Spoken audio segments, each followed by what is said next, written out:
ونصلي ونسلم على سيدنا مولانا محمد رسوله النبي الأمين المكين الحليم الكريم الرؤوف الرحيم. أما بعد، أعوذ بالله من الشيطان الرجيم. بسم الله الرحمن الرحيم. محمد رسول الله والذين معه صدق الله مولانا العظيم. محترم المقام حضرت پیر طریقت پیر سید محمد علی شاہ صاحب رحمۃ برکاتہ زیب آستانہ عالیہ حضرت کروا والا شریف، محترم المقام پیر طریقت حضرت پیر شیخ محمد حفیظ صاحب دعوت برکاتہ،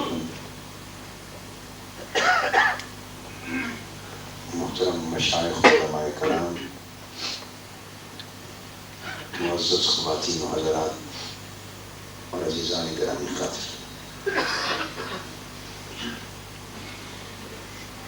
اللہ رب العزت کا شکر ہے جس نے حضور نبی اکرم صلی اللہ تعالیٰ علیہ وسلم کے توسل سے ہم سب کو پوری امت مسلمہ کو اپنی بے بہا نعمتوں، رحمتوں اور برکتوں سے نوازا ہے، اور اس اللہ کی توفیق سے ہم آج اس عظیم الشان بابرکت اجتماع میں اکٹھے اور مبارکباد کے مستحق ہیں نوجوان فاضل حضرت علامہ مولانا قاری خادم حسین صاحب چشتی اور حضرت مولانا علامہ قاری جعفر بلال صاحب اور ان کے تمام احباب اور رفقاء کار جنہوں نے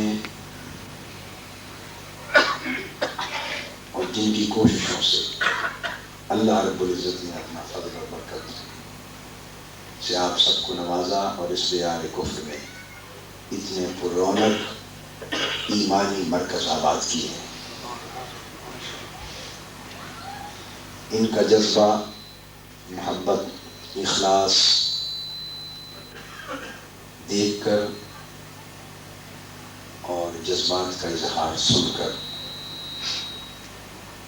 قلبی مسرت ہوئی ہے۔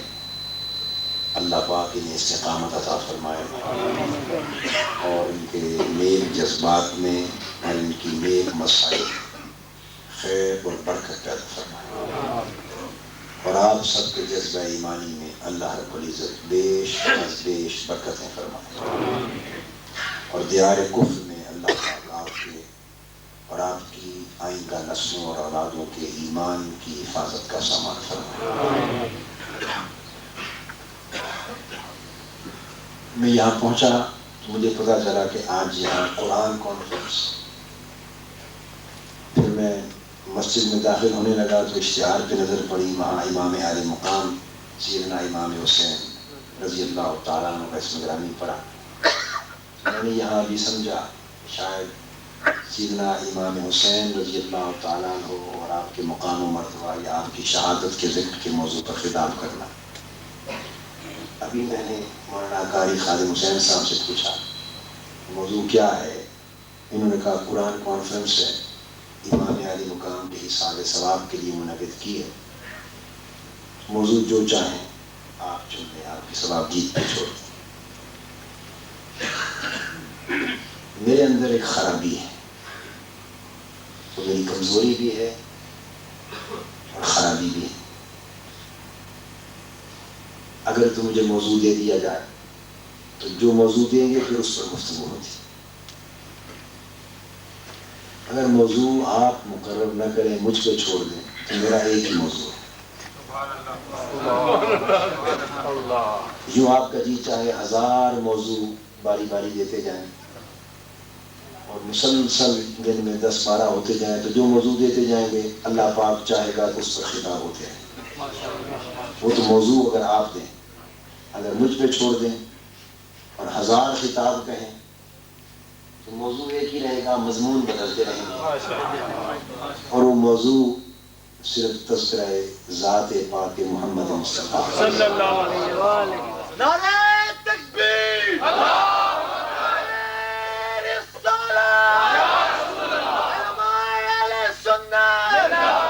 حضور علیہ السلام کا تذکرہ اور آپ کا ذکر پاک، یہی موضوع ہے. اور اس کے علاوہ باقی جو کچھ ہے وہ موضوع ہے. موضوع کے 2 معنی ہوتے ہیں. ایک تو موضوع ہے عنوان. ایک موضوع کا معنی کیا ہے؟ عنوان. اور ایک موضوع کا معنی ہوتا ہے من گھڑت، بے بنیاد. تو حضور علیہ السلام کا ذکر پاک تو اصل موضوع ہے، یعنی یہ عنوان بیان بھی ہے اور عنوان ایمان بھی ہے اور عنوان حیات بھی اور عنوان کائنات بھی. موضوع یہی ہے. علاوہ اس کے باقی جو کچھ ہے وہ سب موضوع ہے، یعنی من گھڑت ہے، اس کی کوئی بنیاد نہیں. جب موضوع آپ مجھ پہ چھوڑتے ہیں تو پھر میں اس موضوع کے دائرے سے باہر مشکل ہی نکلتا، تو آپ کو بھی اس دائرے میں پھنساتے ہیں. قرآن مجید کی یہ آیہ کریمہ ہے، قرآن کانفرنس ہے. قرآن مجید کا پیغام حضور علیہ السلام کے ذکر پاک کے حوالے سے اور پھر صحابہ کرام کا تذکرہ اس میں کریں.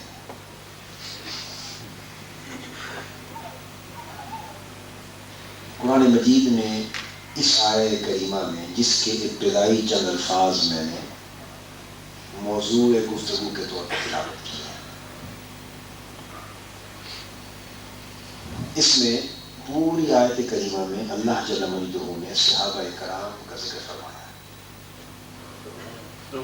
بنیادی طور پہ جو نفس مضمون ہے اس آیت کا وہ ذکر صحابہ ہے. ذکر صحابہ، خلفائے راشدین کا بھی بیان ہے اور من جملہ صحابہ کرام کا بھی بیان ہے. ان کے اوصاف کا ذکر ہے، ان کے فضائل کا ذکر ہے، ان کے خصائص کا بیان ہے. اشداء علی الکفار، وہ کافروں اور دین کے دشمنوں پر بڑے سخت ہیں. رحماء بینہم، آپس میں ایک دوسرے کے لیے بڑے نرم ہیں.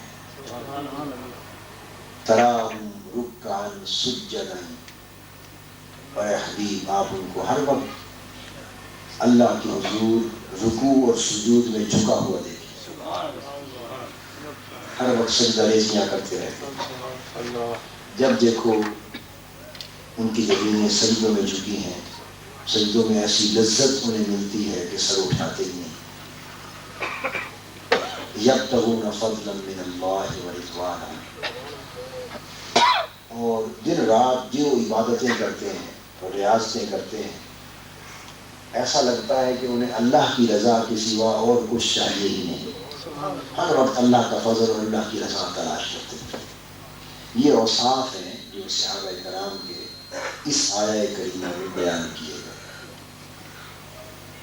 آگے بھی تذکرہ ہے صحابہ کرام. وہ آیت کریمہ کا جو مضمون ہے، نفس مضمون، وہ صحابہ کرام کا بیان ہے.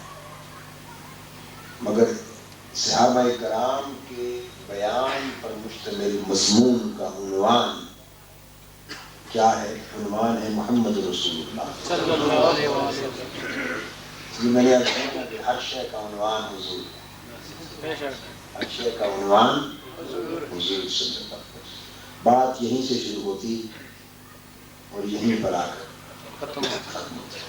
نبوت یہیں سے شروع ہوئی عالم بشریت کی تخلیق سے بھی پہلے. كنت كنزا مخفيا فأحببت أن أعرف فخلقت الخلق.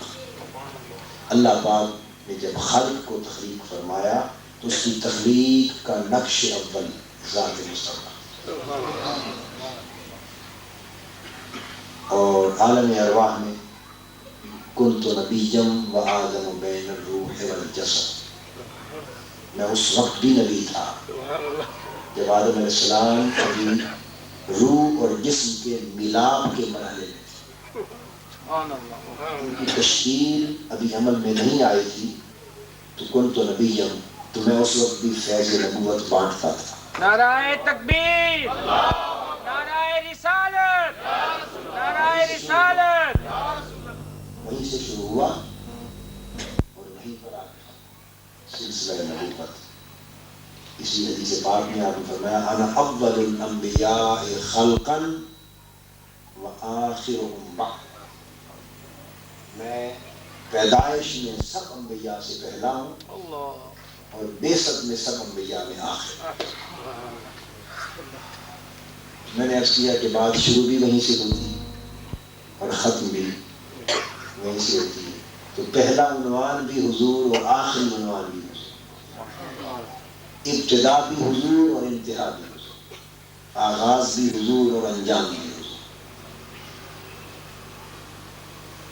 بیان صحابہ کرام کی سیرت طیبہ کا ہے مگر عنوان محمد رسول اللہ، محمد اللہ کے رسول، یہ عنوان.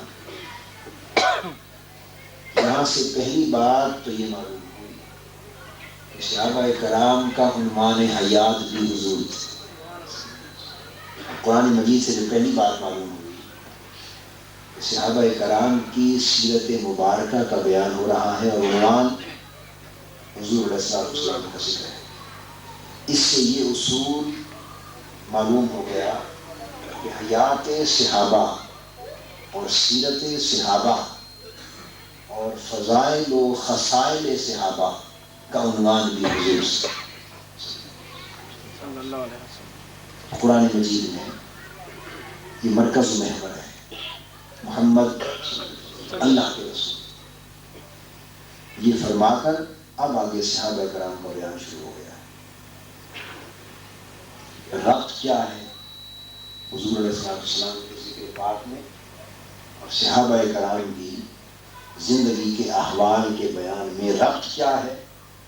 ربط دو جو ایک چھوٹا سا جملہ ہے والذین معہ، یہ نقطہ ربط ہے.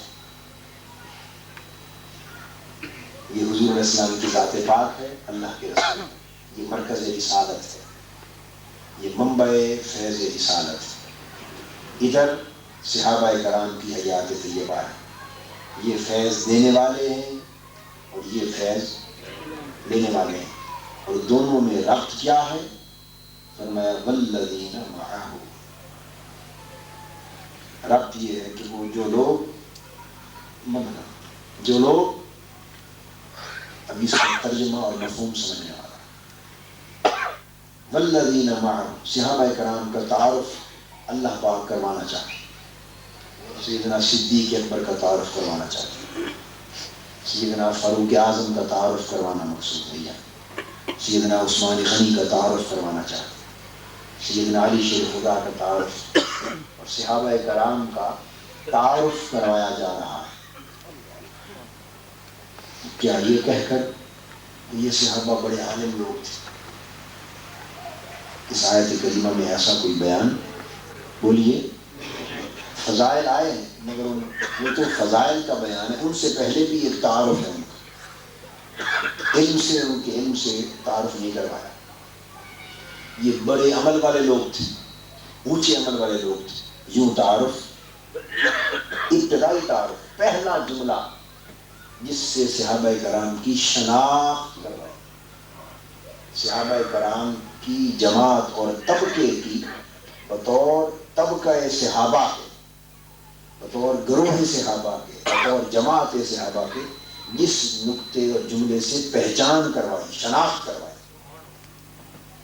کوئی ان کی ذاتی فضیلت اس میں بیان نہیں، نہ علم بیان کیا، نہ عمل بیان کیا، نہ یہ فرمایا کہ ساری رات جاگنے والے لوگ تھے، جہاد کرنے والے لوگ تھے. فضائل ان کے بعد میں بیان کیے، پہلے ان کی شناخت کروائی کہ یہ فضائل ہیں کن کے. یہ جو فرمایا کہ کافروں پر بڑے سخت ہیں اور مومنوں میں نرم ہیں، کون لوگ؟ سوال پیدا ہوتا ہے نا. اشداء علی الکفار، کافروں پر بڑے سخت، کون؟ رحماء بینہم، آپس میں بڑے نرم ہیں، کون؟ تراہم رکعا سجدا، ہر وقت رکوع اور سجود کے حال میں رہتے ہیں، کون؟ یبتغون فضلا من اللہ ورضوانا، اور ہم وقت مولا کی تلاش میں سرگرداں ہیں، کون؟ سوال پیدا ہوا نا. یہ فضیلتیں گن کی ہیں، کون لوگ ہیں جن کا یہ ذکر ہو رہا ہے؟ تو کون کے جواب میں کچھ تو آنا چاہیے نا، کہ فلاں. بھئی یہ فلاں طبقے کی بات ہو رہی ہے، یہ فلاں گروہ کی بات ہو رہی ہے، فلاں جماعت کی بات ہو رہی ہے. تو وہ جو فلاں کہا جائے گا وہ اس طبقے کی شناخت ہوگی، وہ اس طبقے کی. مثلا قاری خادم حسین صاحب اگر بیان فرما رہے ہیں اور کوئی سننے والا ہو کہ طالب علم بڑے نیک ہیں، بڑے متقی ہیں، قاری جعفر بلال صاحب فرما رہے ہیں راتوں کو اٹھتے ہیں، تہجد پڑھتے ہیں، جوان ہیں، چیزوں پہ داڑیاں رکھ لی ہیں، تہجد گزار ہیں، اللہ اللہ کرتے ہیں، روتے ہیں حضور علیہ السلام کی محبت میں. یہ ساری باتیں جن کو آپ سنتے ہیں، آپ پوچھیں گے نا بھی کون؟ یہ کہیں گے طالب علم. آپ پوچھیں گے بھی کہاں کے طالب علم؟ تو کوئی شناخت ہونی چاہیے نا. بھئی یہ تو ساری فضیلتیں ہو گئی، یہ تو ان کی اچھائیوں اور خوبیوں کا تذکرہ ہو گیا. سوال یہ ہے کہ یہ کن کا تذکرہ ہو رہا ہے؟ تو یہ کون لوگ ہیں اس کا ایک جواب چاہیے نا. وہ جواب شناخت ہوتی ہے. بالکل یہاں بھی فضائل بیان کیے، ایسے ہیں، ایسے ہیں، ایسے ہیں، ایسے ہیں. سوال ہوا کہ کون؟ اب اس کا جواب قرآن مجید پہلے دے چکا ہے. کون؟ اس کا جواب فرمایا والذین معہ، وہ جو میرے مصطفیٰ کے ارد گرد گھومتے ہیں. والذین معہ، جو میرے مصطفیٰ کے ساتھ رہتے ہیں، جو میرے محبوب کی سنگت میں رہتے ہیں، جو میرے محبوب کے آگے پیچھے ہوتے رہتے ہیں. معہ، آپ دیکھ لیں جس جملے میں تعارف کرایا اس میں کسی کی کوئی ذاتی فضیلت نہیں، ایک نسبت کا بیان ہے بس. کیا؟ ایک نسبت کا بیان ہے. اور نسبت کے بھی بیان کے کئی طریقے ہیں، مگر یہاں کیا محبت والا طریقہ اپنایا ہے، یہ کہہ کر کے والذین معہ، وہ جو اس محبوب کے ارد گرد رہتے ہیں. معیت کا معنی آپ سب سمجھتے ہیں، مگر میں تھوڑا سا عالمانہ معنی سے ہٹ کر تھوڑا دیوانانہ معنی کروں. پاگلوں والا معنی، دیوانوں والا معنی، اہل محبت کا معنی. طبیعت کو پسند آئے تو میں آج دن کو بھی کہہ رہا تھا رکھ لیں اپنے پاس، سودا ہے، جھگڑا کوئی نہیں. طبیعت پسند کر لے تو قبول کر لیں، لے جائیں، کام آئے گا. نہ پسند کر لیں واپس دے جائیں. زبردستی نہیں دیتے سب، پسند آئے تو لے جائیں، نہیں تو واپس دے جائیں، جھگڑا کوئی نہیں. والذین معہ کا جو معنی سمجھانا چاہتا ہوں وہ معنی یہ ہے کہ یہ وہ لوگ ہیں جو میرے حبیب کی جھوک کے ارد گرد بستے. جھوک کہتے ہیں ڈیرے کو. جھوک کسے کہتے ہیں؟ اور معہ جو جھوک کے ارد گرد رہتے ہیں نا، جن کا وسیب ہوتا ہے ارد گرد، یہ وہ ہے. خواجہ غلام فرید فرماتے ہیں وسد آسے تے وسد ناسے، تیری جھوک دے آسے پاسے، تیری جھوک دے آسے پاسے، اودی جھوک دے آسے پاسے. یہ معنی ہے والذین معہ. کون؟ کون ہے شداء علی الکفار؟ کون ہے رحماء بینہم؟ کون ہے رکعا سجدا؟ کون ہے یبتغون فضلا من اللہ ورضوانا؟ کون؟ فرمایا وہ جو اونی جھونک دے آسے پاس ہے، والذین معہ، جن کی اور شناخت ہی کوئی نہیں، جنہوں نے ساری شناختیں مٹا دی ہیں، جنہوں نے اپنی ساری شناختیں مٹا دی، اپنی ساری پہچانیں مٹا دی ہیں، اگلی بھی پچھلی بھی، صرف ایک شناخت رکھ لی ہے، وہ محمد والی شناخت صلی اللہ تعالی علیہ وسلم، کہ حضور کے دیرے اور حضور کی جھوک کے ارد گرد رہتے اور دن رات حضور کے گرد مستوں کی طرح گھومتے، گرد مستاں گرد، ارد گرد گھومنا، اس میں بڑی بات ہے۔ عام کسی مست کے گرد کوئی گھومے گا، عام کسی جو عشق الہی کا مست ہو، مست عشق الہی ہو، عام اس کے گرد گھومے تو اسے کیا کچھ ملتا ہے ذرا وہ سن لیں، اور پھر جو آقا کے ارد گرد گھومنے والا ہوگا اس کا کہتے ہیں گرد مستاں گرد، گر میں کم رسد بوئے اسد، بوئے او گر کم رسد رویت ایشاں بسس، کہ اے کچھ کہنے والے مستوں کے ارد گرد گھوما کر، جو مست لوگ ہیں جو شراب عشق الہی پی کر مست و بے خود ہو گئے، ان کے گرد گھوما کر، وَاصْبِرْ نَفْسَكَ مَعَ الَّذِينَ يَدْعُونَ رَبَّهُمْ بِالْغَدَاةِ وَالْعَشِيِّ يُرِيدُونَ وَجْهَهُ، وہ لوگ جو صبح و شام مولا کو پکارتے ہیں، مولا کو پکارتے ہیں، اس کی یاد میں مست رہتے ہیں، یریدون وجہ، انہیں کسی شے کی طلب نہیں، صرف اس کے مکھڑے کے تالے، یہ محبت والے ترجمے ہیں، صرف اس کے مکھڑے کے تالے، اس کی رضا کے تالے، وجہ اس کے یار کے مکھڑے کے تالے، تو کیا کر، وَاصْبِرْ نَفْسَكَ، بس ان کے ساتھ چمٹا رہے، ان کے ساتھ چمٹا رہے، ان کے ساتھ لگا رہے،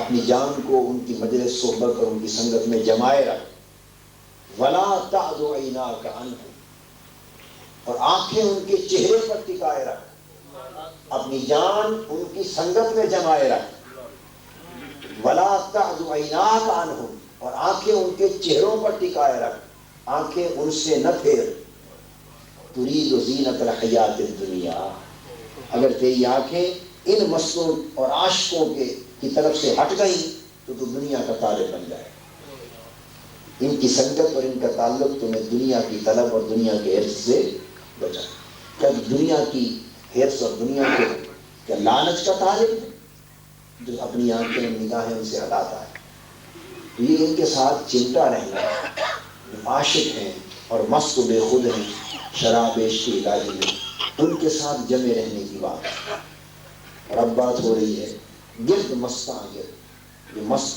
مست ہیں عشق الہی میں، ان کے ارد گرد گھوما کر، ان کا طواف کیا کر، ان کے ارد گرد چکر لگایا کر، ہر وقت ان کے ارد گرد گھوم، کہ گر میں کم رسد بوئے رسد، اول تو یہ ہے کہ ہر وقت جو گھومے گا تو کوئی گھونٹ تو تمہیں بھی مل جائے گا، کوئی گھونٹ تمہیں بھی مل جائے گا، اور اگر چلو اس شراب عشق الہی میں سے کچھ گھونٹ نہ ملے تو اور کچھ نہیں تو بو تو مل ہی جائے گی، ہر وقت جو ان عاشقوں اور مستوں کے گرد گھومے گا، جو دور بینان بارگاہ الست، جو اس کی بارگاہ الست کی تکنے والے اور اس کی یاد کی شراب میں مست رہنے والے ہیں، تو اگر شراب کا گھونٹ نہیں ملے گا عشق الہی کی شراب کا تو کم سے کم اس کی بو تو مل جائے گی، اور بوئے اگر کم رسد، اور اگر وہاں کی بو بھی نہ ملے، اگر بو بھی نہ ملے، رویت شام رسد، پھر بھی خود کو محروم نہ جان، اگر بو بھی نہ ملے تو کوئی بات نہیں، انسان کو زکام بھی تو ہوتا ہے، مسام بند ہے، بو بھی نہیں مل رہی، اور میں اگر بو بھی نہ ملے تب بھی معلوم نہ جان، ان کا تک لینا بھی کافی ہے، ان کا تکنا، ان کو دیکھ لینا بھی کافی ہے۔ حل انبئکم بخیارکم، صحابہ کرام سے پوچھا آقا نے کیا تمہیں اچھے لوگوں کی خبر نہ دوں؟ اچھے لوگ کون ہوتے ہیں؟ بخیارکم، بھلے لوگ، اچھے لوگ، اونچے لوگ کون ہوتے ہیں؟ خبر نہ دوں؟ صحابہ کرام نے عرض کیا یا رسول اللہ ضرور دیں۔ فرمایا خیارکم الذین اذا رؤوا ذکر اللہ، اچھے اور بھلے لوگ یہ ہیں، ان کی پہچان یہ ہے کہ انہیں دیکھا جائے تو رب یاد آ جائے، انہیں دیکھا جائے تو رب یاد آ جائے۔ میں نے عرض کیا ان کے گرد رہنے میں، ان کے ساتھ چمٹے رہنے میں، ان کو تکتے رہنے میں یہ خوبیاں ہیں، یہ تو ان کی ہیں جو خیار ہیں، جو بھلے لوگ ہیں۔ اور وہ ہستی جس کی نسبت سے ہر کوئی بھلا بنا ہے، جس کی نسبت سے ہر کوئی بھلا بنا ہے، برے بھی بھلے بن گئے، جس کی نسبت نے بروں کو بھی بھلا کر دیا ہے، پھر اس نسبت کے ارد گرد رہنے کا عالم کیا ہوگا؟ فرمایا والذین معہ، جو لوگ اس محبوب کی جھوب کے ارد گرد رہتے۔ خواجہ غلام فرید صاحب کو میں نے مصرع پڑھا تھا، وس دے ہاتھ سے وس دے ناچ سے، تیری جھوک دے آسے پاس، سن دے ہاتھ سے مٹھیاں گالی، سن یار سنیندہ ہاتھ،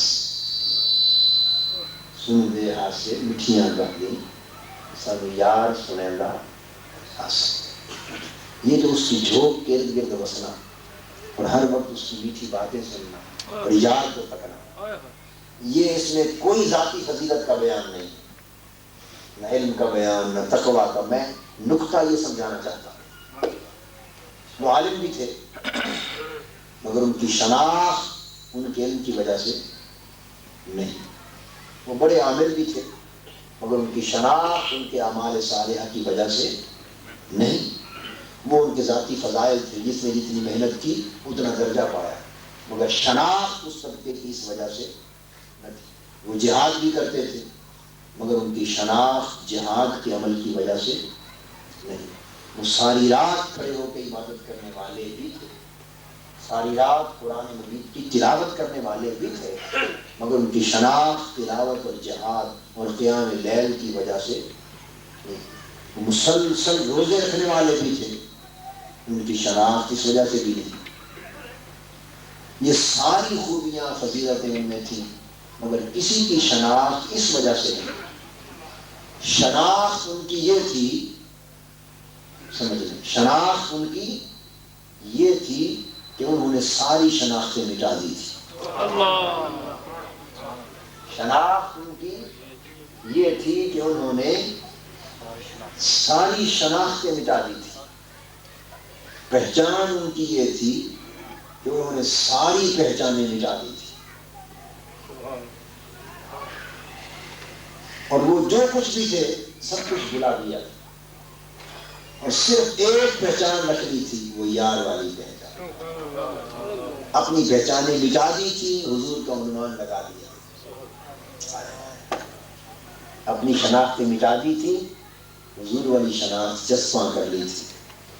اور وہ کون ہو گئے تھے؟ وہ ہو گئے تھے والذین معہ، یہ وہ لوگ ہیں جو ہر وقت حضور کے ارد گرد رہتے ہیں، ارد گرد گھومتے ہیں۔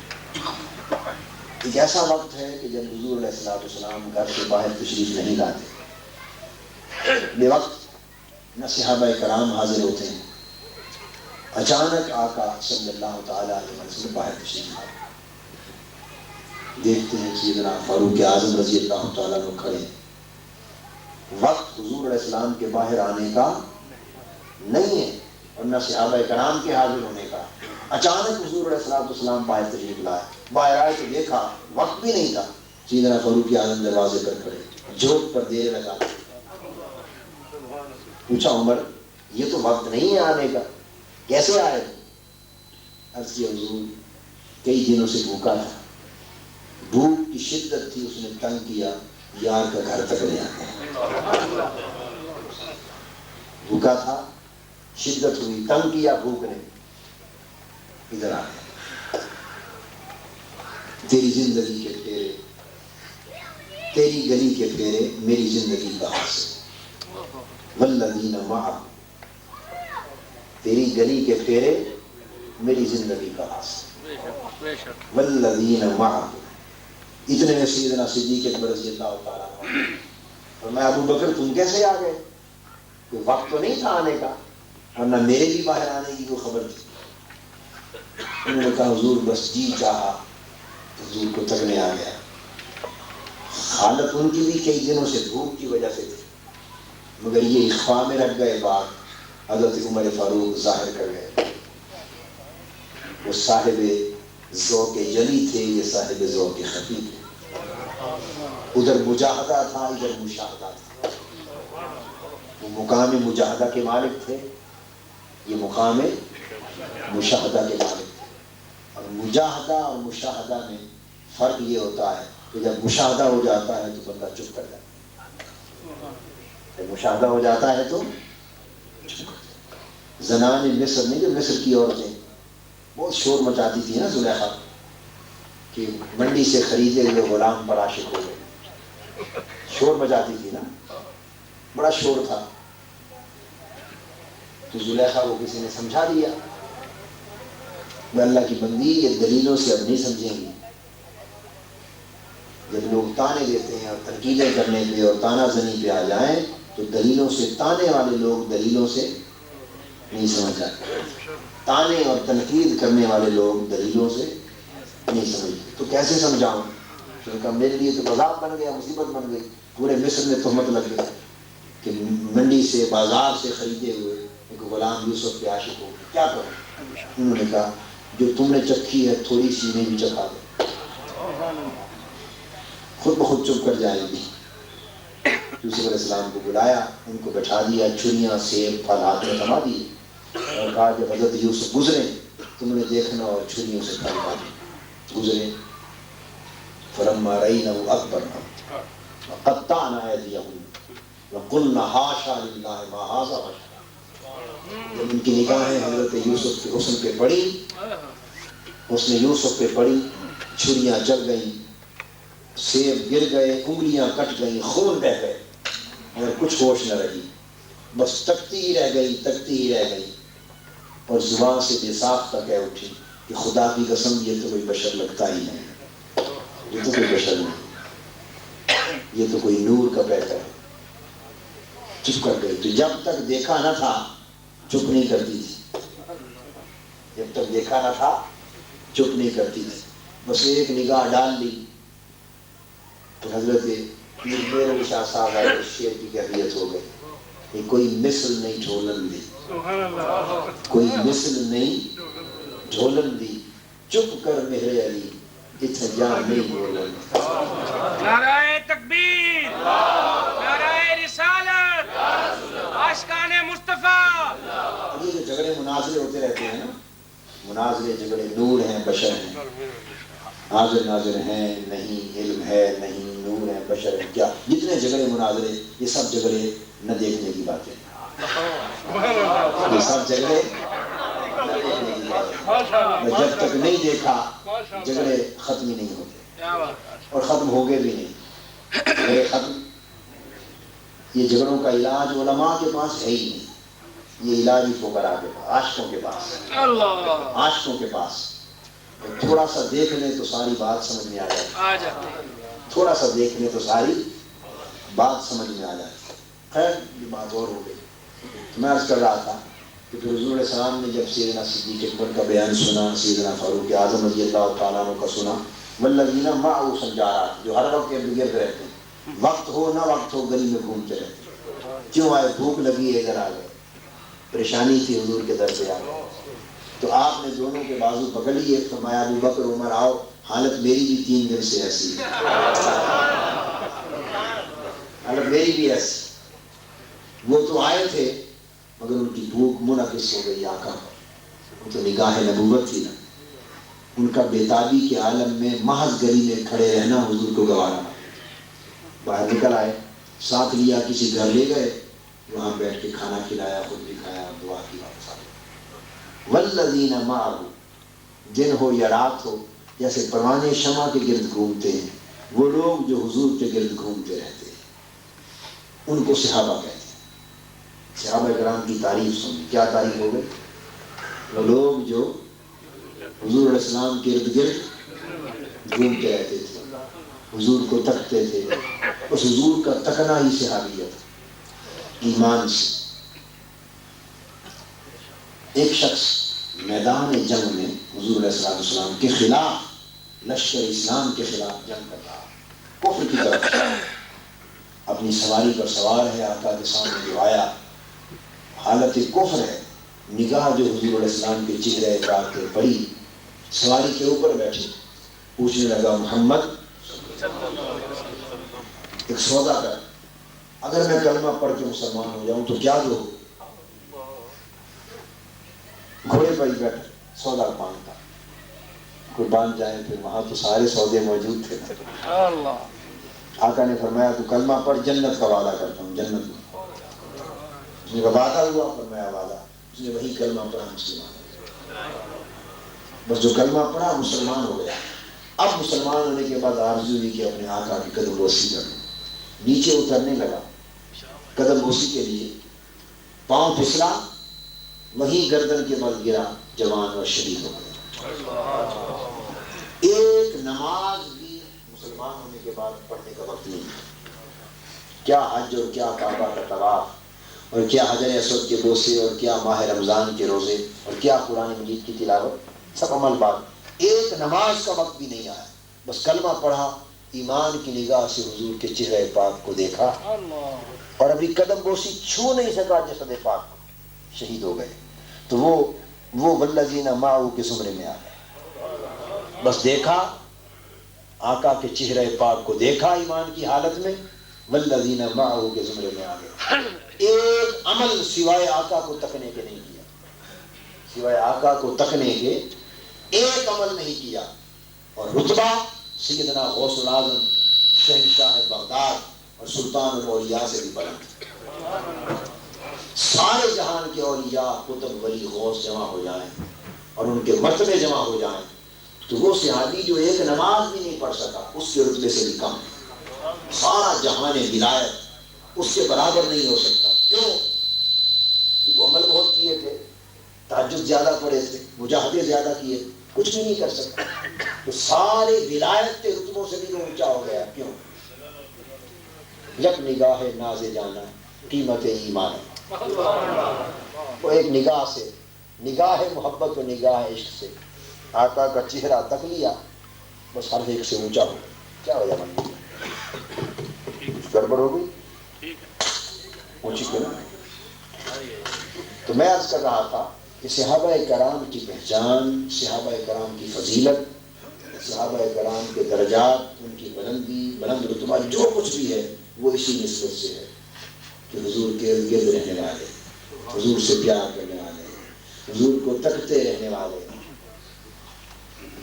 یہ صحابہ کرام کی کل عظمت کا نقطہ تھا، راز، ان کی ساری عظمتوں کا راز. اب معلوم یہ ہوا کہ صحابہ کرام کا خمیر ایمان، خمیر عمل، ان کے خمیر عظمت، سارا کچھ ان کا خمیر محبت سے اٹھا. ان کا خمیر نسبت محبت. والذین معہ، اس نے سے والذین معہ کے اندر کوئی عمل نہیں ہے، اس کے اندر فی نفس ہی کوئی عمل اس کے بعد آتے ہیں، عمل اس کے بعد آتے ہیں.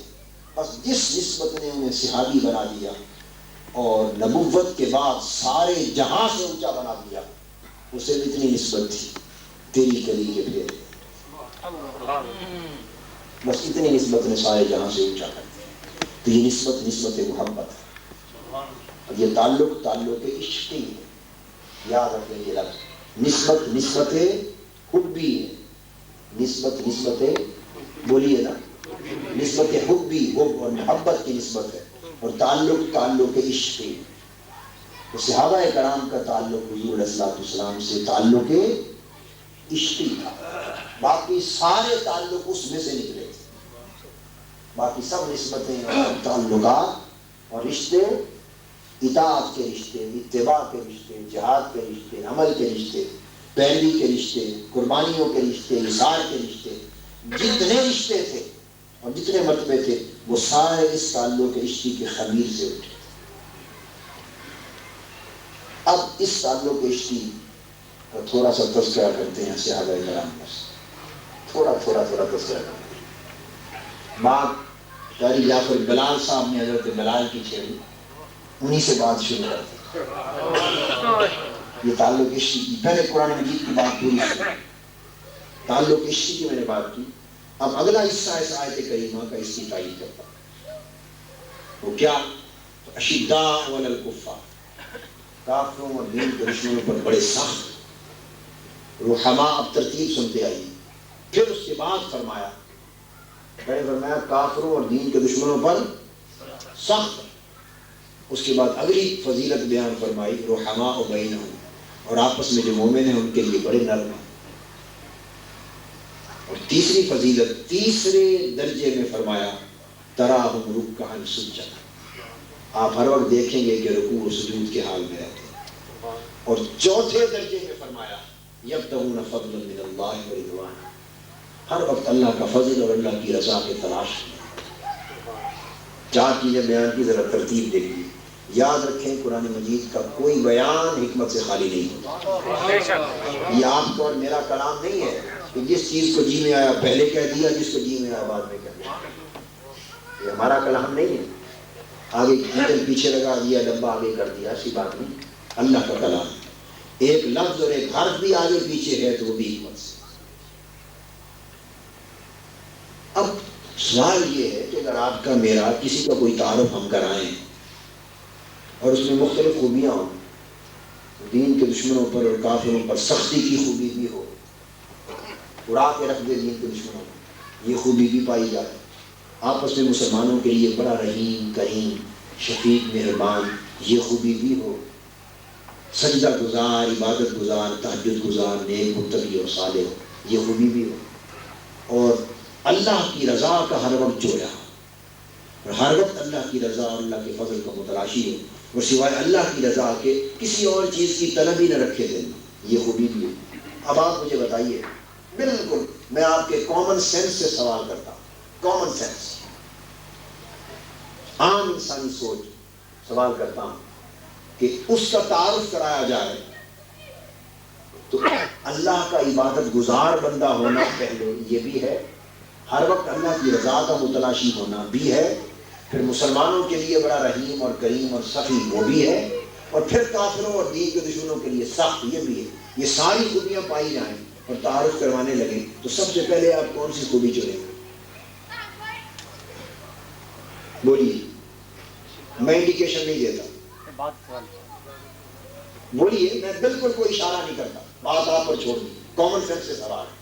سب سے پہلے کون سی خوبی کا ذکر کریں گے؟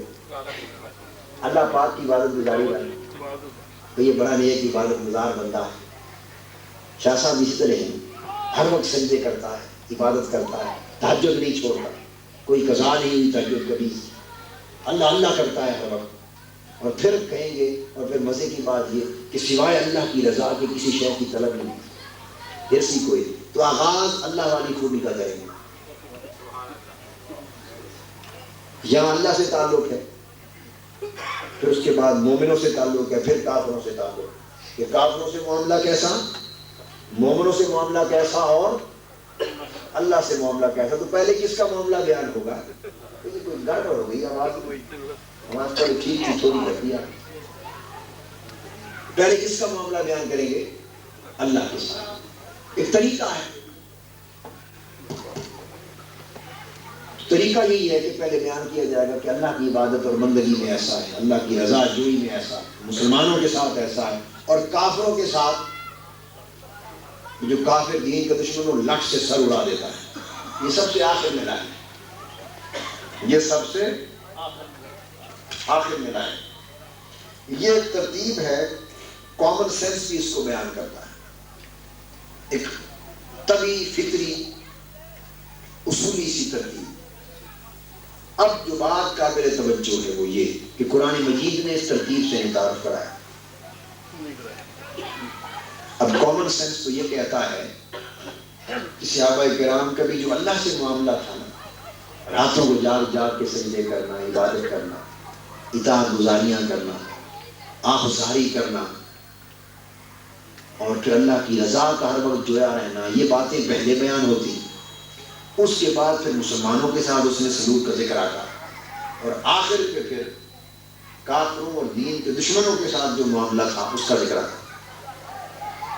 ترتیب یہ بنتی تھی، مگر اس ترتیب سے صحابہ کرام کا ذکر نہیں کیا، اور صحابہ کرام کے فضائل اور ان کے مناقب کا بیان اور ان کا تعارف اس ترتیب سے نہیں کیا، بلکہ اس کے برعکس پہلی بات شروع کی کہ جو دین کا دشمن ہو، کافر اور دین کا دشمن اڑا کے رکھے تھے ان کے لیے سخت، پھر مسلمانوں مومنوں کے لیے جو مومن ہیں ان کے لیے نرم، پھر اس کے بعد عبادت، پھر اللہ کی رضا کی طلب کی، رضا طلب کی۔ یہ جو ترتیب اپنائی، اب جو نقطہ سمجھانا چاہتا ہوں، یہ ترتیب عملی نہیں ہے، یہ ترتیب عملی نہیں اور ترتیب عقلی نہیں، یہ ترتیب عشقی ہے۔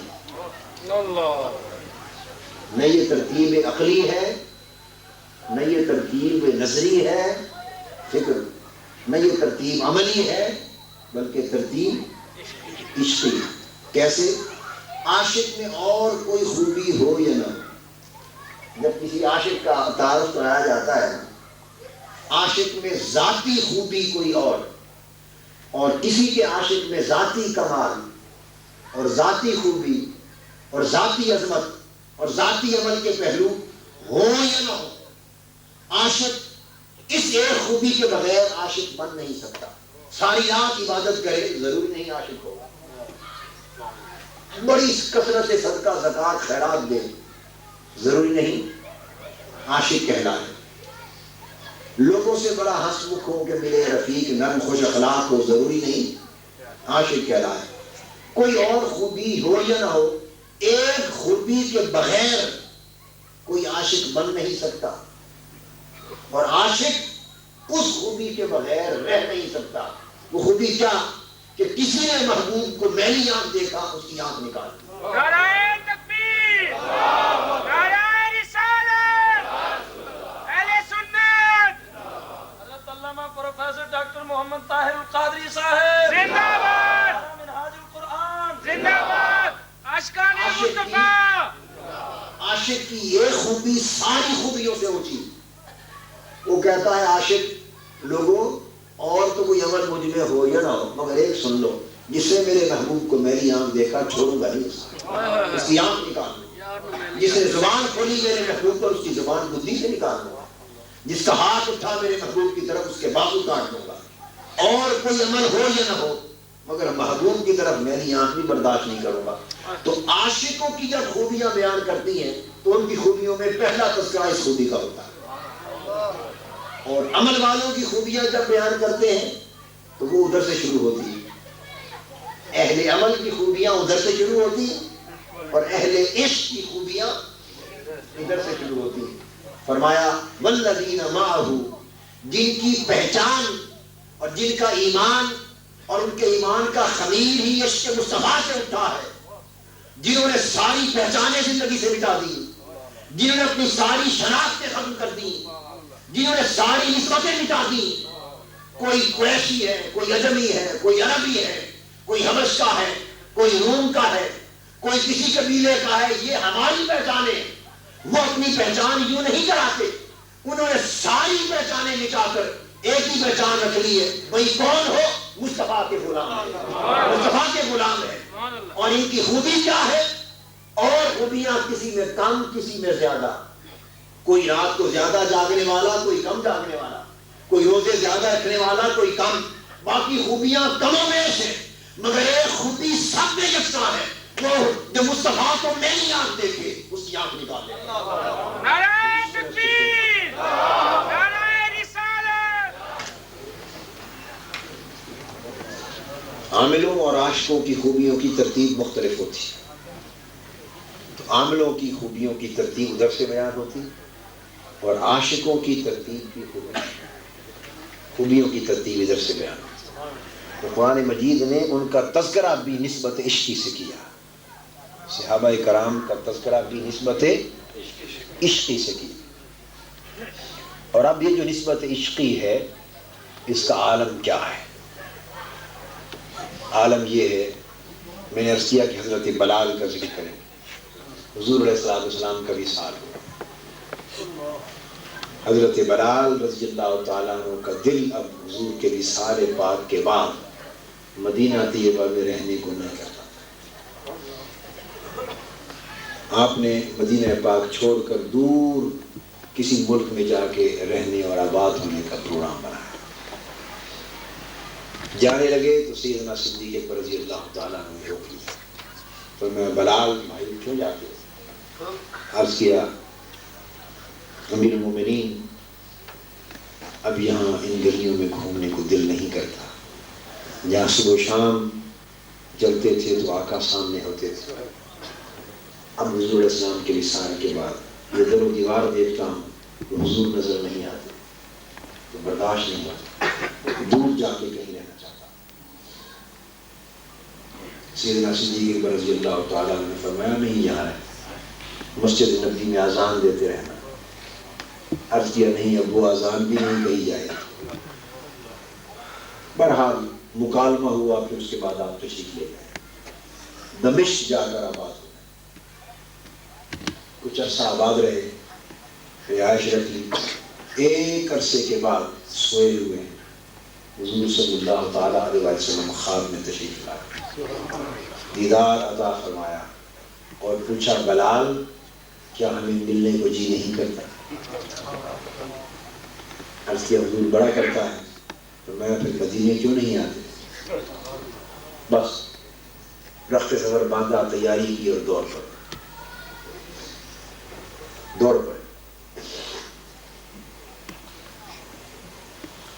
یہ جو محبوب کا بلانا اور عاشقوں کا دوڑنا، ہمیں تو یہ آداب ہی نہیں آتے۔ ہم تو کہتے پھرتے ہوتے ہیں نا کہ بھائی اتنی محنت کی اور ملا کچھ نہیں، فیض نہیں ملا اور ویسے کے ویسے رہے، ہم نے کبھی کیا ہی کچھ۔ حضرت خواجہ نور محمد مہاروی رحمۃ اللہ علیہ کے خلیفہ بھی تھے، فیض یافتہ بھی تھے، منظور نظر پیارے مرید بھی تھے، مراد بھی تھے، خواجہ شاہ سلیمان توسی رحمۃ اللہ علیہ۔ جب خواجہ نور محمد مہاروی رحمۃ اللہ علیہ کا آخری وقت آیا، آپ ادھر مہار شریف میں ہی رہے، ان کے پاس بڑی خدمت کرتے رہے، تیمارداری خدمت، کئی دن ادھر رہے، کئی دن مسلسل گھر چھوڑ کر۔ جب طبیعت میں افاقہ ہوا، کچھ آرام آیا، تو اجازت مانگی کہ حضرت اجازت دو حضور، تو کچھ دن گھر گزار آؤں، پھر آ جاؤں گا۔ اب میں بتاؤں آپ حکمت کیسے ہوتی۔ فرمایا جاؤ، روحیلا فقیر کہتے تھے، ایک لقب دیا تھا علاقے کی مناسبت سے، روحیلا فقیر، جاؤ گھر ہوا۔ پیدل جاتے تھے، شیخ کی خدمت میں پیدل آتے تھے، پیدل جانا اور پیدل آنا ایک مجاہدہ تھا۔ پیدل واپس چلے، گرمیوں کے دن چلتے چلتے چلتے کئی دنوں کی مسافت پیدل طے کر کے واپس کوسہ شریف پہنچے۔ دوپہر کا وقت، تھکے ہوئے پاؤں، جسم چور چور، شدت کی گرمی، بس آ کے جس سے بے ہوش ہو کے آدمی چارپائی پہ گرتا ہے، بے سدھ ہو کے گرے چارپائی پر، لیٹے ہی تھے، بس آنکھ لگی تو شیخ حضرت خواجہ نور مہاروی خواب میں آ گئے اور فرمایا روحیلا فقیر بچتے آ گئے، سارے جامن دا وقت روک بھی سکتے تھے، وہیں جانے دیا، جائے بھی اور آئے بھی، مشق کراؤ۔ اسی وقت بیتاب ہو کے اٹھے، اتنا ہوش بھی نہیں رہا کہ جوتے دائیں طرف اتارے ہیں کہ بائیں طرف، دوسری طرف پہ اترے تو جوتے دوسری سمت، گھومنا بھی گوارا نہیں کیا، ننگے پاؤں پھر دوڑ پڑے، ایک لمحہ گھر آرام نہیں، پھر دوڑ کے پہنچے۔ جب پہنچے اطلاع ملی آپ کا آخر وقت تھا، بس انتظار میں تھے، سائیں روحیلا فقیر آ گیا۔ آپ نے اپنے صاحبزادوں کو، باقیوں کو باہر بھیج دیا، تنہا بلا کے اندر اپنا امامہ دے کے سینے سے لگا دیا، جو فیض تھا دے دیا۔ ہم نے کتنی محنتیں کی ہیں، ابھی اپنی سوچنے والی باتیں ہیں، پھر شکوہ بھی کرتے ہیں کہ ملا کچھ نہیں، کیا ملا۔ حضرت بلال رضی اللہ تعالیٰ نے دوڑ پڑے، آقا نے بلایا، بلال آ جاؤ ہمارے پاس مدینے میں۔ دوڑ پڑے، مدینہ پاک پہنچے تو آپ کی سیرت و سوانے اور آپ کے حالات کی کتابوں میں ہر جگہ آیا تو دیوانہ وار مدینہ پاک کی گلیوں میں دوڑے، جب آئے دوڑے، کبھی مدینہ پاک کی گلی میں ادھر دوڑ کے بھاگ جاتے، کبھی ادھر دوڑتے، دیوانہ وار۔ اور مدینہ پاک گلی میں جو بچہ نظر آتا اس کو پکڑ لیتے اور پوچھتے حضور کو دیکھا؟ ادھر حضور تو نہیں گئے؟ جو نظر آتا اس کو پکڑ لیتے، پوچھتے ادھر اس گلی میں حضور گئے؟ دیوانہ وار شہر مدینہ کی گلیوں میں دوڑتے، پھر انہیں لے آئے مسجد نبوی میں، پھر مسجد نبوی کے حجروں کی طرف دوڑے، کبھی ادھر جائیں کبھی ادھر جائیں، اب پوچھیں بتاؤ کدھر ہے میرے آئے؟ پھر اسی عالم بے خودی میں حضور علیہ السلام کے مزار اقدس کو دیکھا اور بے ساختہ قبر انور میں گیا، دیر تک چہرہ سینہ ملتے رہے، چومتے رہے اور ماہی بیاب کی طرح تڑپتے رہے۔ وہ منظر علامہ ابن حجر مکی نے جوہر المنظم میں لکھا ہے، اور بھی بہت سارے ائمہ نے، محدثین اور مورخین نے اپنے اپنے برائے میں نقل کیا ہے۔ اٹھے حضرت بلال رضی اللہ تعالیٰ عنہ، چیخ و پکار تھی، ایک کوہرام مچ گئے، بڑے چیخے روئے۔ آپ کا رونا اور چیخ اور آہ و بکا سن کر صحابہ کرام، سیدنا فاروق اعظم دیگر سب صحابہ جمع ہو گئے، اٹھے تو ارد گرد صحابہ کرام کا ایک ہجوم ہو گیا، تابعین اور دیگر چھوٹے بچے، مرد، بوڑھے، جوان، ضعیف بچے سب جمع تھے۔ حضرت بلال رضی اللہ تعالیٰ نے کچھ ہوش میں آئے، سیدنا فاروق اعظم رضی اللہ تعالیٰ نے فرمایا بھائی بلال ذرا آقا والی اذان تو سن۔ وہ جو اذان پڑھتے تھے حضور علیہ السلام کی زندگی میں، حیات پاک میں، ظاہری حیات، ذرا اذان تو وہ سنا دے، وہ اشہد ان محمد رسول اللہ۔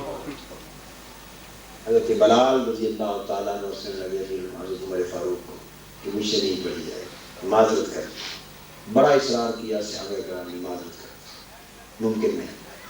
انہیں ترکیب سوچی کہ حسنین کریمین کو بلا کے لاؤ،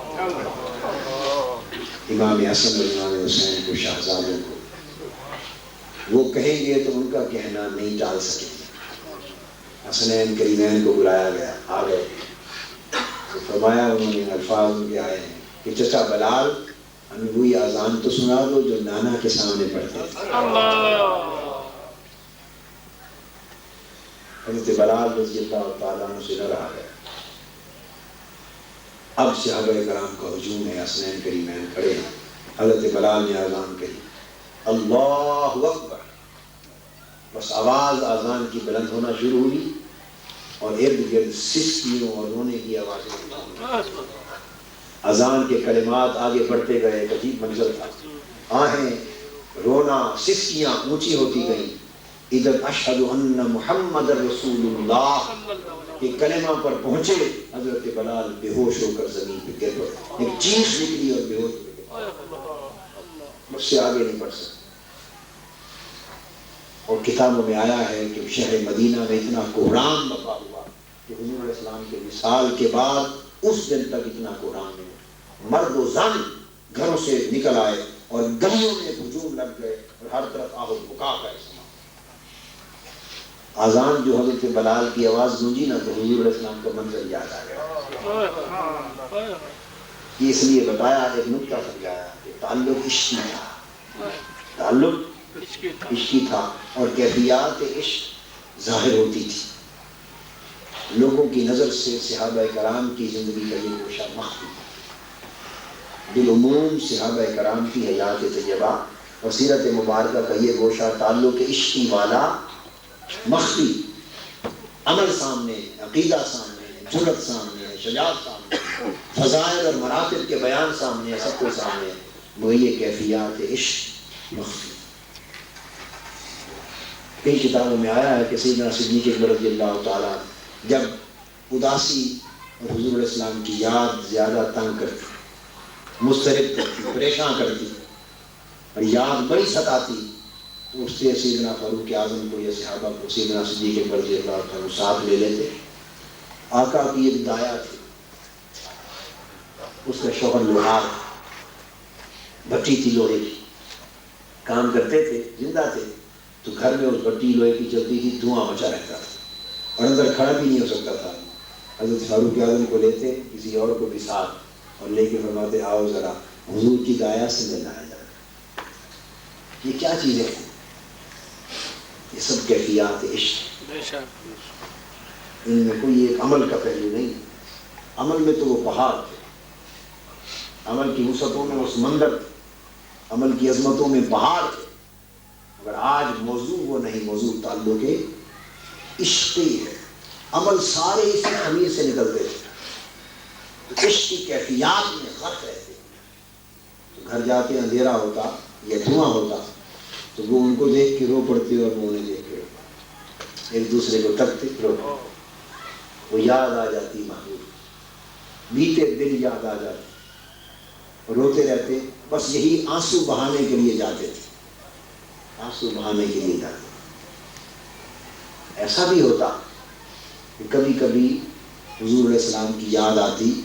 صحابہ کرام کا معمول تھا. علامہ آلوسی بیان کرتے ہیں قربانی کہ حضرت میمونہ رضی اللہ تعالی عنہ ام المومنین، آپ کی زوجہ محترمہ، ان کے گھر میں ان کے پاس ایک آئینہ ہے.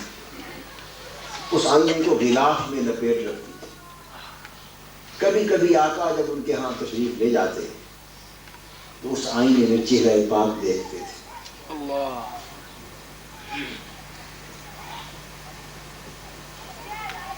اور چہرہ پاک دیکھ کر کنگھی کر دیتے.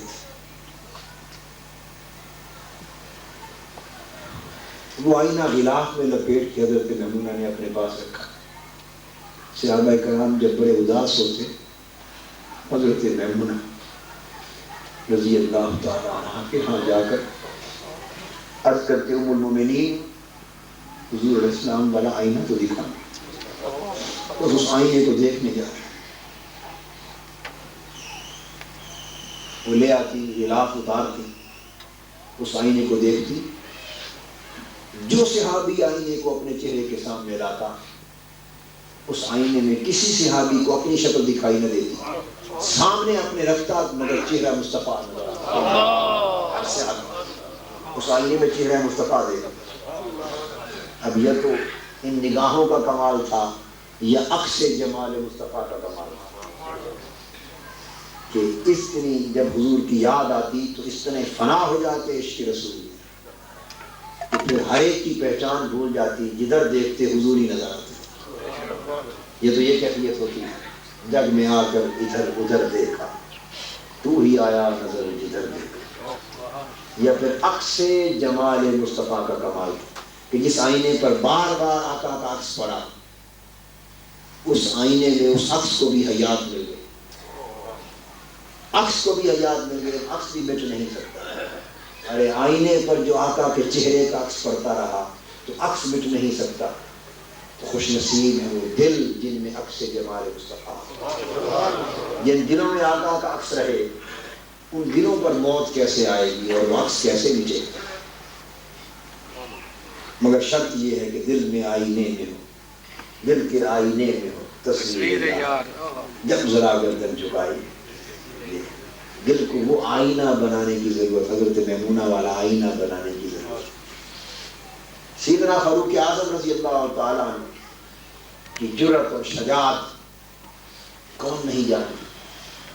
آپ کے معمولات میں سے تھا کہ راتوں کو اٹھ کر مدینہ پاک کی گلیوں میں گھومتے، رعایا کے حال کی خبر لیتے، اور کسی گھر میں کوئی جاگنے کی، گفتگو کی، رونے کی آواز آتی تو کان لگا کر سنتے تاکہ پتہ چلے کہ رعایا میں کوئی پریشان تو نہیں، اس کی پریشانی کا ازالہ کیا جا سکے.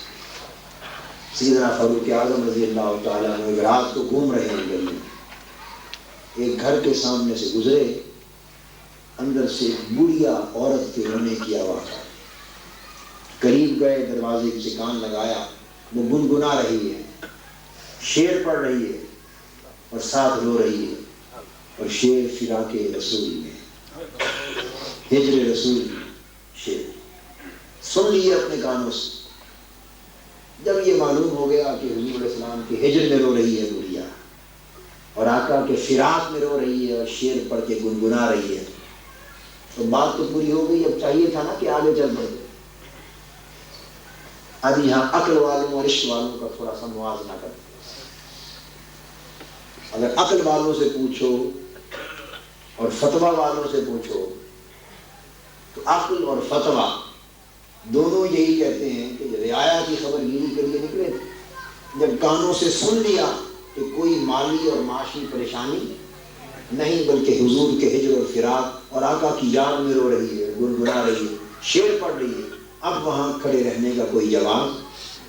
عقل اور فتویٰ یہ کہتے ہیں کہ کھڑے رہنے کا کوئی جواب نہ تھا، آگے چل پڑتے اور گھر دیکھتے کہیں کوئی پریشانی تو نہیں. مگر سیدنا فاروق اعظم رضی اللہ تعالیٰ نے سن کے رک گئے، قدم آگے نہیں اٹھے. وہ بھول گئے کس کام کے لیے نکلا. دروازہ کھٹکھٹا گیا، اندر سے آواز آئی، کون؟ جواب دیا، عمر. اب عقل اور فتویٰ اب یہاں جواب دینے سے قاصر ہے. اس وقت عمر کو کیا کام ہمارے ساتھ؟ فرمایا بی بی دروازہ تو کھولو. دروازہ کھلوایا، اندر چلے گئے، بیٹھ گئے. عقل اور فتویٰ اب سیدنا فاروق اعظم کے عمل پر خاموش ہوا. اب وہ اس کا جواز بیان کرنے سے قاصر ہے کہ آدھی رات کا وقت ہے، غیر محرم ہے، عورت ہے، بوڑھیا ہے. اندر چلے گئے، وہ گنگنا رہی ہے، شعر پڑھ رہی ہے، اونچی آواز سے رو رہی ہے، اور سیدنا فاروق اعظم بیٹھ کے سن رہے. یہ قابل توجہ ہے یہ بات. بیٹھ گئے. اس کا جو بات کو سمجھاؤں، میں سمجھتا ہوں کہ سیدنا فاروق اعظم نے جب آقا کے ہجر اور فراق میں وہ شعر سنے، آپ پر وجد کی کیفیت تاری ہوئی. یہ کیفیت وجد تھی. کیفیت بعض لوگ کہتے ہیں کہ یہ وجد بات کی باتیں صحابہ کرام کو نہیں آتے تھے. ہم نے تو کئی صحابہ کی زندگی میں اور تابعین کی زندگی میں بھی وجد دیکھے. کیا آپ وجد کی بات کرتے ہیں؟ معاف کر دیجئے، میں وہ بات کہہ چکا ہوں.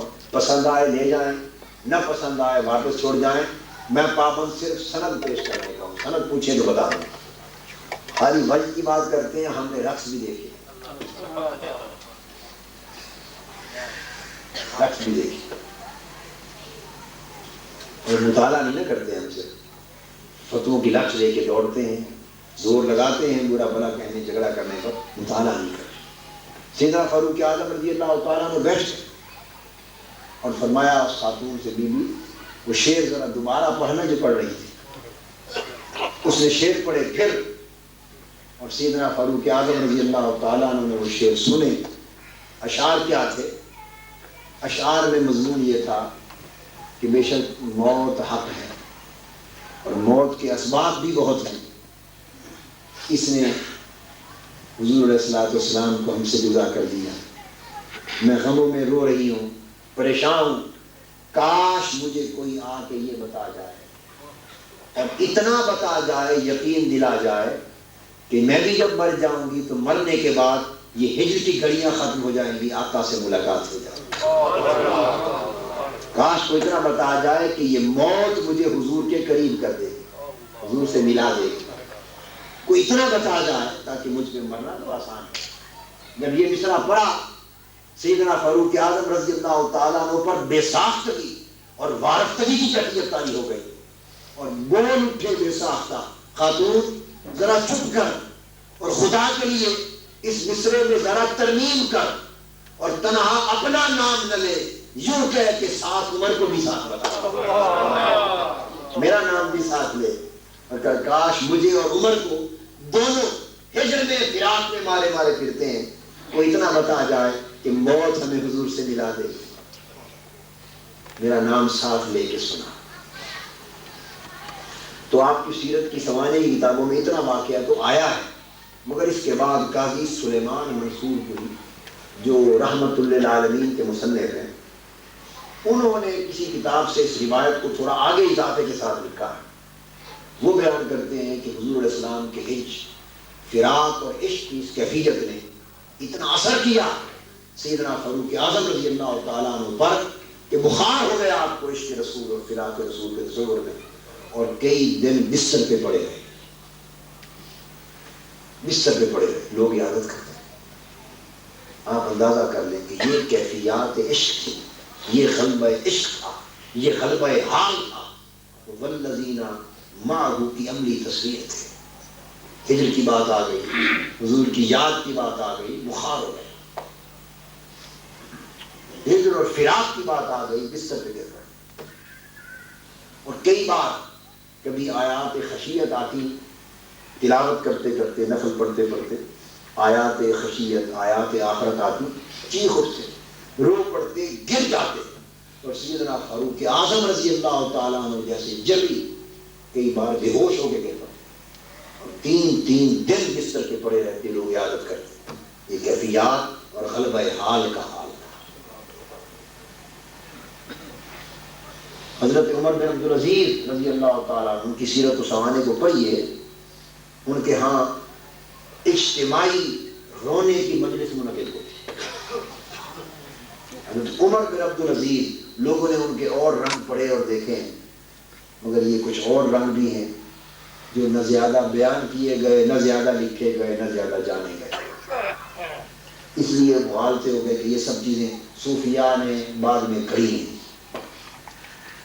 حضرت عمر بن عبدالعزیز رضی اللہ تذکرہ موت کرتے، عشاء کی نماز کے بعد تذکرہ موت ہوتا، اور فقراء وہ جو رونے دھونے کے طالب ہوتے ہیں نا، جو پھرتے رہتے ہیں، کوئی رونے والا ملے اور رلانے والا ملے، وہ پورے شہر سے اکٹھے ہو کے جس طرح گھونسلے میں آتے ہیں پرندے، حضرت عمر بن عبدالعزیز کے گھر جمع ہو جاتے، رات کو مل بیٹھتے، اور آپ کی سیرت کی کتابوں میں درج ہے کہ یوں مل کے اجتماعی طور پہ روتے، ایسے لگتا جیسے میت سامنے پڑا ہے، اور کبھی کھڑے ہوتے تلاوت میں اور خاص آیات کا ذکر آ جاتا تو ایسی کیفیت ہوتی کہ اس میں تڑپ اٹھتے، اور تڑپ اٹھے ایک مرتبہ تو یہ کیفیت ہو گئی کہ تڑپے اور عالم وجد میں پورے گھر میں کودتے رہے، بار بار اس آیت کا حصہ پڑھتے اور پورے گھر میں وجد کی حالت میں کودتے، ساری رات بیت گئی اور بلاخر بے ہوش ہو کے گر پڑے، اور کئی بار بے ہوش ہو کے گرتے ان کی زوجہ پانی کے چھینٹے منہ پہ مار مار کے ہوش کراتی۔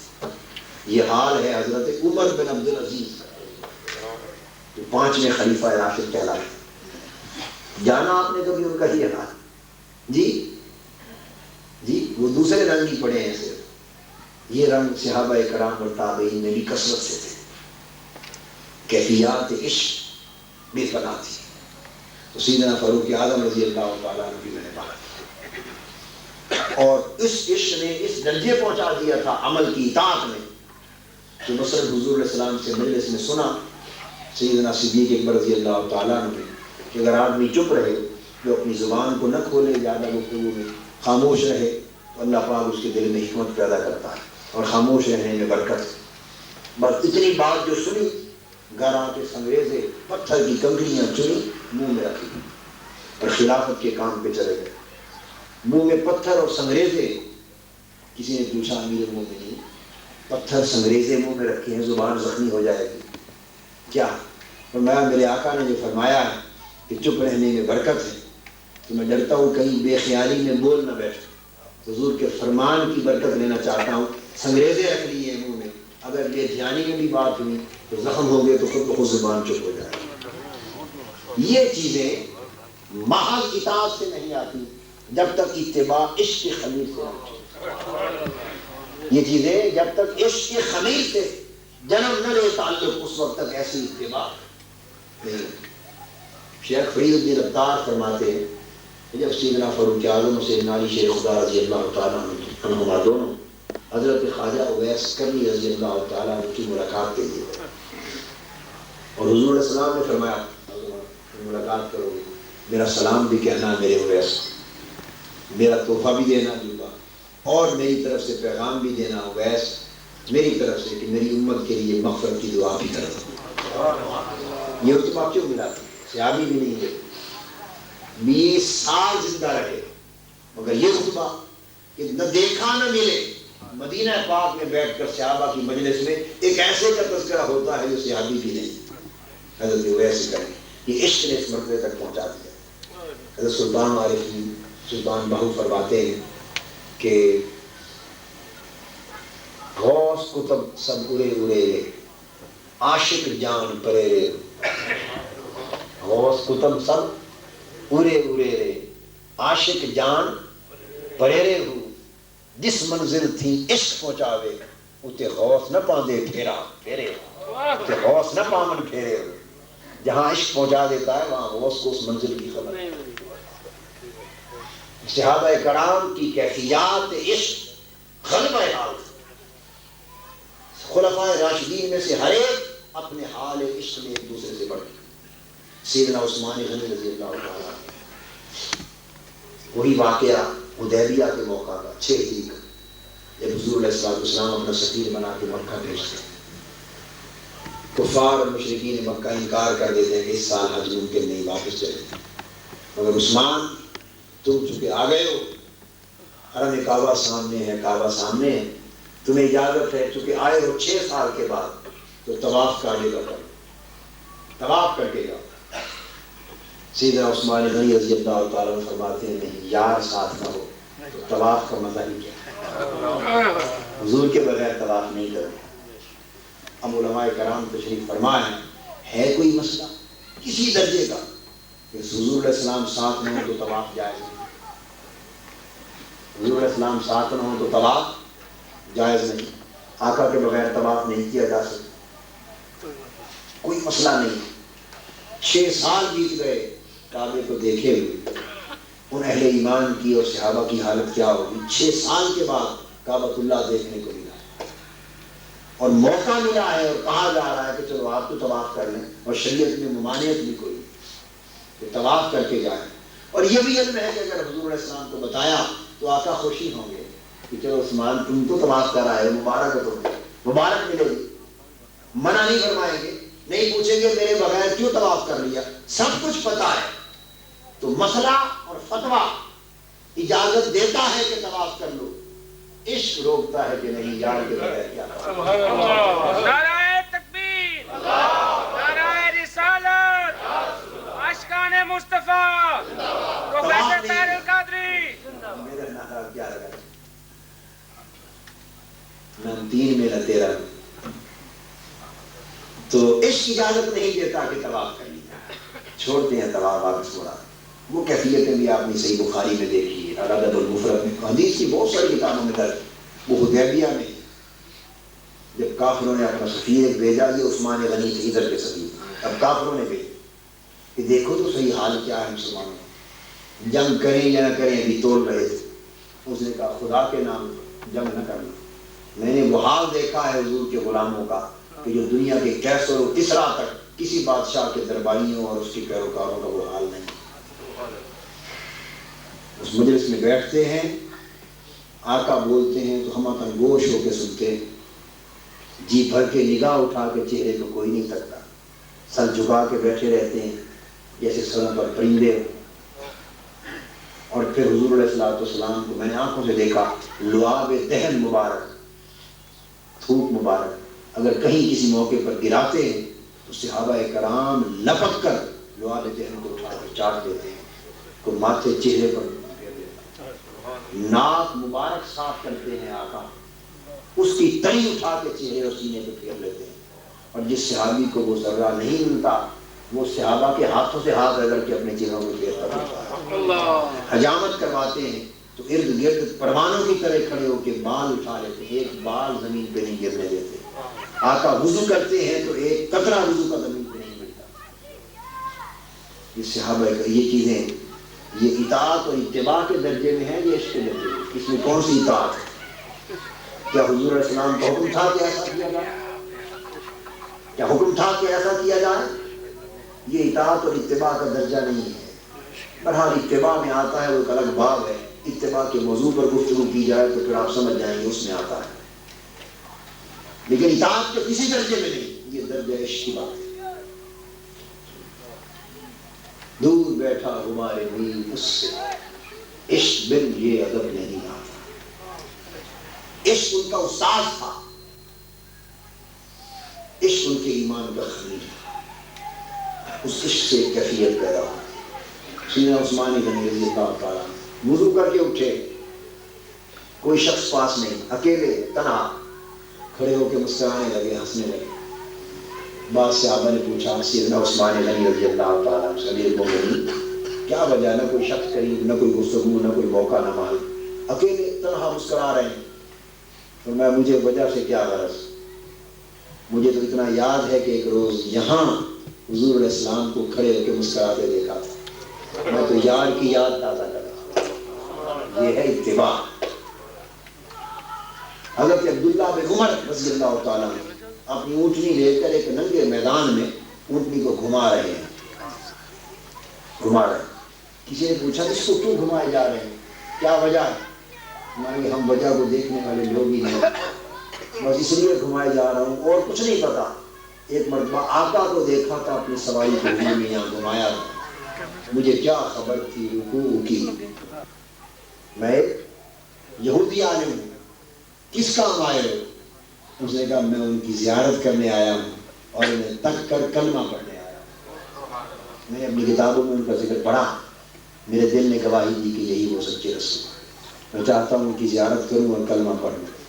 حضرت علی شیر خدا رضی اللہ تعالیٰ نے پھر لرزہ برندہ کیفیت آئی ہو، فرمایا جس زیارت کی طلب میں تو آیا ہے ہم خود اس زیارت کو ترستے.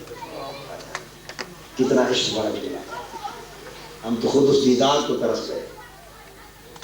وہ تو وصال فرما گئے. اس نے پوچھا تو پھر ان کی اولاد میں سے کوئی ہے؟ ان کی اولاد میں سے کوئی ہے؟ حضرت بلال کو بھیجا، جا کے ان کو حسن اور حسین دکھا دو. حسن اور حسین دکھا دو. سید عالم رضی اللہ تعالیٰ عنہ کے ذریعے گزشت گئے. حضرت بلال رضی اللہ تعالیٰ عنہ نے عرض کیا امام حسن اور امام حسین تشریف لائے، اور آپ نے ان کو، اس نے یہودی عالم نے ان کو دیکھا اور پوچھا کہ اب کوئی کپڑا یا کوئی ان کی نشانی بھی حضور کی ہے وہ بھی دکھا دیں. حسنین کریمین اندر گئے اور حضور علیہ السلام کا ایک قمیض مبارک اٹھا کے لائے. سید عالم نے بھیجا، یہ آقا کا قمیض ہے، پہنتے تھے. اسے یہودی عالم نے قمیض دیکھا، چوم کے آنکھوں پہ رکھا اور کلمہ پڑھ کے مسلمان. اور سیدنا علی شیر خدا رضی اللہ تعالیٰ عنہ سب اس کیفیت پہ رو رہے. صحابہ کرام کے اوپر کیفیات عشق غالب تھی. ان کا ایمان، ان کا عمل، ان کا تقویٰ، ان کے رتبے سب خمیر عشق سے اٹھے تھے، اور ان کی پہچان حضور کا عشق بن گئی. ان کی پہچان حضور علیہ السلام کا عشق بن گئی. اس عشق نے انہیں زندہ و سلامت کیا. اس عشق نے انہیں بڑی بڑی طاقتوں سے ٹکرا دیا. اس عشق نے انہیں ہر قوت سے بے نیاز کر دیا، بے خوف و خطر کر دیا. اس عشق نے انہیں سمندروں میں اتار دیا. اس عشق نے انہیں صحراؤں میں بھگا دیا. آج امام مالک رحمۃ اللہ علیہ کا قول ہے کہ اس دنیا کے دور آخر میں، دور اس امت کے دور آخر میں اسلام اسی طرح پہ زندہ ہوگا اور اسی طریق پر زندہ ہوگا جس طریق پر اس کے دور اول میں، جس طرح اس کے دور اول میں اسلام اٹھا، اگر وہی انداز اپنایا جائے گا تو دور آخر اسلام اٹھا. اور دور اول کا مطالعہ کریں تو وہ دور عشق ہے. دور عشق ہے اور دور عمل ہے. دو چیزیں، دور عشق ہے اور دور عمل ہے. ہم دونوں چیزوں سے تہی دامن ہو گئے. عشق کے خالی نعرے اور عمل نام کا نہیں. عشق کے خالی نعرے اور عمل نام کا نہیں، اور چاہتے ہیں انقلاب آ جائے. آج اگر ہم مستقبل انقلاب چاہتے ہیں تو ہمیں پھر دور اول کے حالات کی طرف پلٹنا ہوگا. دور اول کی کیفیات کو اپنے سینوں میں پھر زندہ اور بیدار کرنا ہوگا. دور اول کے احوال کو پھر سے اپنی سیرت و کردار میں تازہ کرنا ہوگا. اور دور اول کے احوال عشق تھے اور احوال عمل تھے. وہ مردان عشق تھے اور مردان عمل تھے. ہمارا عشق بجھ گیا، ہم رات ہو گئے، عمل کی متا جاتی رہی. عمل سے ہم دور ہو گئے، اس کی ضرورت بھی بھول گئے. عشق کے خالی نعرے رہ گئے. آئیے پھر اس عشق کی آگ اپنے سینوں میں جلائیں، اس عشق کی کچھ چنگاریاں پیدا کریں. اور ابھی وقت چنگاریاں ہی جلانے کا وقت ہے، مگر کام چنگاری سے نہیں، آگ جلانا ہوگی اور آگ کو بھی بھامر بنانا ہوگا. اس کا ایک بھامر مچانا ہوگا تاکہ عشق کی وہ آگ جلے کہ ہمارے اندر کے شیطان بھی جل کے بھسم ہو جائے اور باہر کے شیطان بھی جل کے بھسم ہو جائے۔ عشق کی آگ کے بغیر نہ اندر کے نفس سے ٹکر لی جا سکتی ہے، نہ باہر کے طاغوتی شیطانوں سے ٹکر لی جا سکتی ہے۔ عشق کے بغیر نہ حرص اور لالچ سے پاک ہو سکتے ہیں اور نہ غیر خدا سے بے خوف و خطر ہو سکتے ہیں۔ عشق ہمیں مرد بنا دے گا، عشق ہمیں مومن بنا دے گا، عشق ہمیں مردان عمل بنا دے گا۔ تاریخ منہاج القرآن کی دعوت عشق اور عمل کی دعوت، تاریخ منہاج القرآن کی دعوت اسی عشق اور عمل کی دعوت ہے۔ یہ سبق ہم بھول گئے تھے، بھول چکے ہیں۔ تاریخ منہاج القرآن کا مقصود اور کچھ نہیں، فقط یہ بھولا ہوا سبق پھر یاد کرانا ہے، پھر تازہ کرانا ہے اور بار بار اس کی یاد دہانی کرانا ہے، تاکہ سینوں میں تھوڑی سی عشق کی آگ لگ جائے اور عمل کا ذوق پھر زندگیوں میں پیدا ہو جائے، جبینوں کو پھر سے سجدوں کی لذت مل جائے، جبینوں کو پھر سے سجدوں کی لذت مل جائے، آنکھوں کو پھر رونے سے الفت ہو جائے، دل پھر تڑپنے سے پیار کرنے لگے۔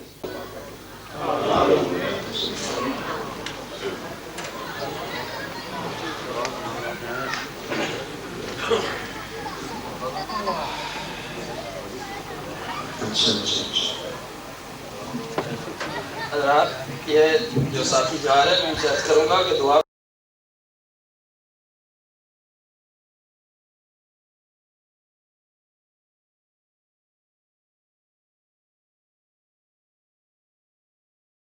اللہم صلی علی سیدنا محمد، اللہم صلی علی سیدنا محمد۔ تارک گفٹ سینٹر بریڈ فوڈ کی ایک واحد شاپ جہاں سے آپ کو نعتیں، قوالیاں اور علماء کی تقاریر پر پرانی سے پرانی اور نئی سے نئی audio cassette, video cassette, audio C D, D V D ہر وقت مل سکتی ہے۔ لائیو نعتوں کی اور تقاریر کی محفلوں کی ریکارڈنگ آپ کو مل سکتی ہے۔ اس کے علاوہ عطر، ٹوپیاں، جبے، جلباب اور اسلامی استعمال کی متعلقہ اشیاء سستے داموں مل سکتی ہے۔ نام یاد رکھیں، Tarik gift centre, 12 Carlisle road, Bradford 8۔ Telephone 01274 775 721، mobile 07931 587 694۔ Tariq Gift Center, your one-stop Islamic shop. 12 Carlisle Road, Bradford, BD8 8AD. Telephone 01274 775721 and mobile 07931 587 694 and our website www.tariqgiftcenter.com. ذات نو دو جگ کے دی تیری، دو جگ کے دی تیری زلفاں دے جالدا۔ اللہم صلی علی سیدنا محمد، اللہم صلی علی سیدنا محمد۔